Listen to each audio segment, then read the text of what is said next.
Cover your eyes and ears, Hyper Turbo Scooseball fans, because whoever is playing Madden on the big screen TVs has unlocked the bad ending.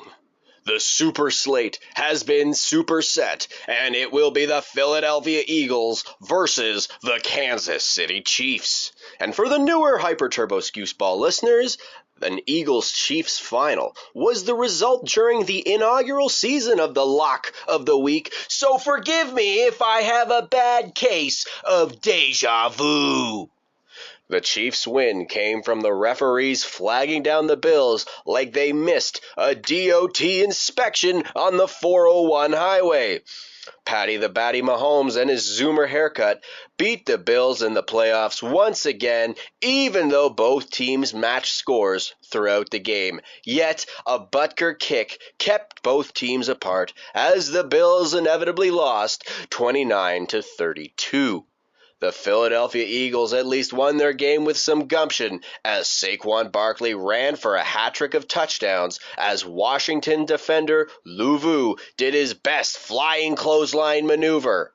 But the only fruit that move bore was a false start penalty. Twice.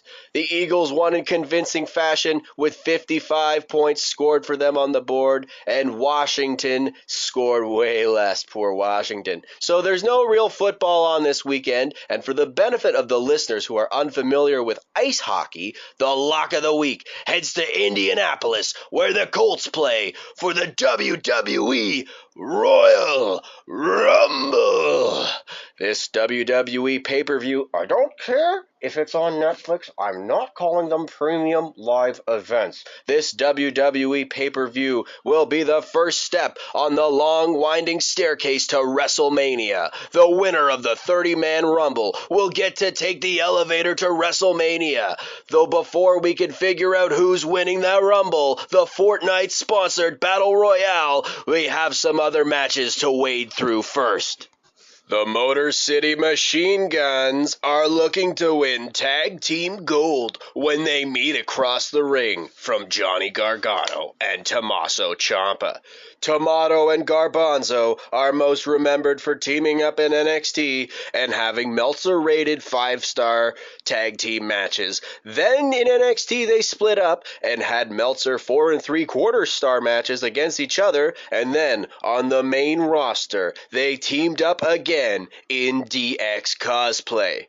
The Motor City Machine Guns are a well-traveled tag team with lots of title reigns and experience from other major wrestling promotions. In other words, they're getting old, and if there were two old dogs who could surprise the world and learn some new tricks, it would be Chris Sabin and Alex Shelley. Ciampa and Gargano are no spring chickens themselves, but Hyper Turbo Scooseball likes the men from Motor City to win the WWE Tag Team Gold before the calendar year expires and MCM celebrate 20 years together as a tag team. This match will no doubt be a hit with the fans who don't give a hoot about story and just want to see cool-looking wrestling moves. If hair extensions, weak striking, and awkwardly bouncing off of ropes doesn't float your boat, then perhaps tune out of the WWE Women's Rumble. 30 women will be throwing hands the likes of which has not been seen since 10 mothers and 20 daughters got in a heated exchange at Arrowhead Stadium parking lot around Queen Taylor Swift's limousine. Liv Morgan will have to tap into her inner Larry Latham if she wants to become a blonde bomber and cannonball her opponents over the top rope. Nia Jax will be filling in the token giant Rumble spot as two clueless commentators declare that a person with that much mass simply cannot be eliminated, despite the history books telling us that neither the Big Show nor Andre the Giant have won Royal Rumbles, which means absolutely that bigger boys and girls can be eliminated. And now, before all the Jon Moxley fans start filling up the comments box, yes, I am aware that Nia Jax has won a Rumble before, but the chances of Nia Jax winning another Rumble are higher than Tony Khan. With all the big names entered ahead of time, like Bianca Belair, Naomi, Io Sky, and Charlotte Flair, fans know surprises are coming at them, but they don't know who's coming. And come Saturday, it could be Bull Nakano entering the ring to show these girls how it's done. If her two kids maybe can stop fighting long enough for her to shower and get changed, Becky Lynch could return and clean house before she goes home and cleans her house. Hey, I got little ones too, so if Becky and Seth have stepped on as many Legos and Polly Pockets as I have, then the foot pain threshold should be high. Higher than Tony Khan. TNA Wrestling has pulled itself out of the mud recently, having signed a merger with WWE, and I can't think of a better way to showcase this talent deal than by having Jordynne Grace and her Scott Steiner arms slamming and jackhammering 24 women, all culminating in a match between Grace and Rhea Ripley for the title. That WrestleMania match would be sure to bring a smile to everyone's face, including Vince McMahon's. Not even Lita's thong could draw as many views as these two muscled-up fan-favorite fierce females, which is why I'm picking Jordynne Grace to win the Rumble on the women's side, no matter how many times Charlotte Flair says, "Woo!" There is one other non-Rumble match taking place on the show, and no, it's not a loser leaves the tip at Starbucks match. Those fights are on Wednesday nights. They call the show Dynamite, but they need to call the Costco guys to bring the boom! The face that runs the place, with the neck tat that runs the back. WWE Undisputed Champion Cody Rhodes puts the championship on the line, suspended above the ring in a ladder match against the menace from Marieville, Quebec, Kevin Owens. Now, Cody's championship reign has been getting a bit stale as of late, and Kevin Owens brings a Febreze fresh scent to Cody's run as his challenger. Kevin Owens has been putting his hands on any wrestler or authoritarian figure in his way, even if said authority figure is the Heartbreak Kid, Shawn Michaels. Kevin Owens has gotten himself a copy, a replica version of the Winged Eagle Championship belt, the very same belt that Bret Hart, Shawn Michaels, and Yokozuna made a staple of 90s wrestling. Will Cody Rhodes be able to climb the ladder and grab the dangling belts? Or will the Kevin Owens show stand tall, holding two belts, leaving Cody crumpled and lying on the floor like Adam Cole's laundry? Is that going to happen? No way, brother. That's not going to work for the Roadster, man, because when the polka dots are down and you've squeezed Tony Khan for every dollar that you can...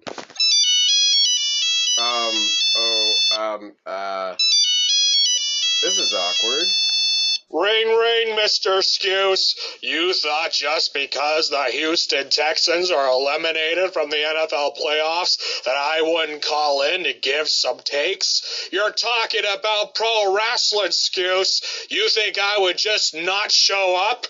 Especially when on TV I see Kevin Owens wearing one of my shirts against Dusty's old boy, Cody Rhodes. He calls himself the son of a plumber. Well, I call him the jackass son of a jackass plumber.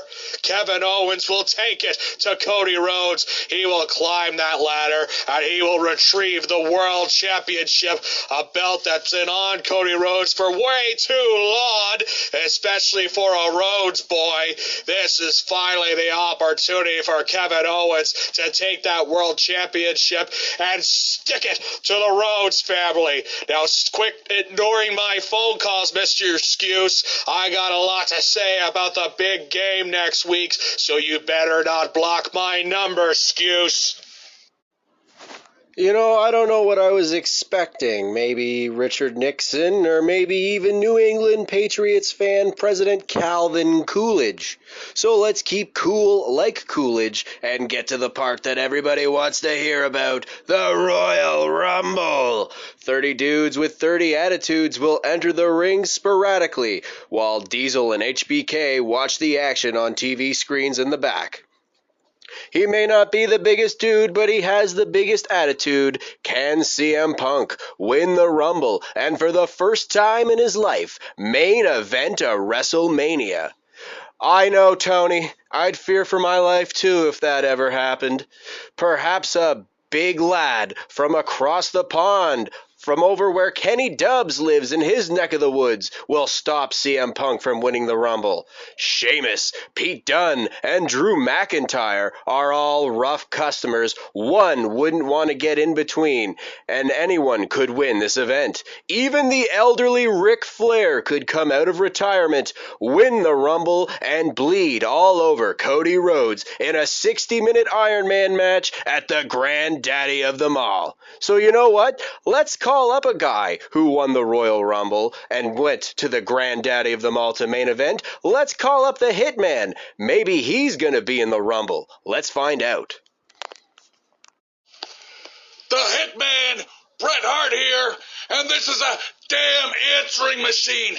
That's right, in Canada, we still talk to our friends, and we leave friendly messages and avoid LOLs and NGLs. I'll tell you what, I'm so damn Canadian, I'm gonna redirect your call straight to the Hart House, so stick that in your pipe and smoke it.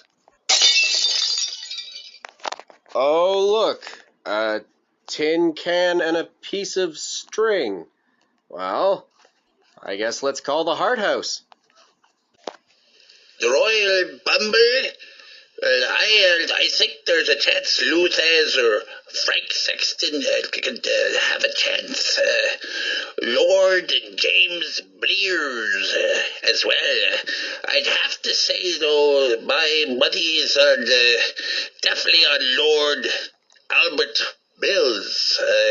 If I were to pick a Lord, that is, if I was a non-Lord, maybe Matt Murphy, anybody other than SOB, who says if he were here right now, he'd for sure roll around in the dungeon, and I'd turn his, where his cold, and I'd turn his tongue blue. No, that simply will not will not do. Another interesting fact about the Royal Rumble is that it is not the first stop on the road to WrestleMania only, but it is also the first stop on the John Cena retirement tour. The Hollywood phony himself will don the jorts once again as aging Cena looks at his options for work before flying back home to Dongyang. People would be upset at me for not mentioning Roman Reigns, the Kansas City, tribal chief. The wise man Andy Reid, Paul Heyman, announced to the people that Roman will be looking to win the gold again in his quest to repeat the three-peat title reigns. When you say his name, he appears, but I do not believe in Joe Hendry to win the Royal Rumble. Seth Rollins is more likely to win a trip down the stairs Darby Allin style for infringing on Elton John's closet than Seth is to win the Rumble. And with the absence of meaningful football this weekend, one of these men has to be the lock of the week, and there's only one man with enough strength, gumption, hustle, loyalty, and respect to win a 30-man Rumble. And his name is John Cena! The doctor of thugonomics and ambassador to China, the mighty John Cena, is the hyper-turbo scooseball lock of the Royal Rumble. Yeah.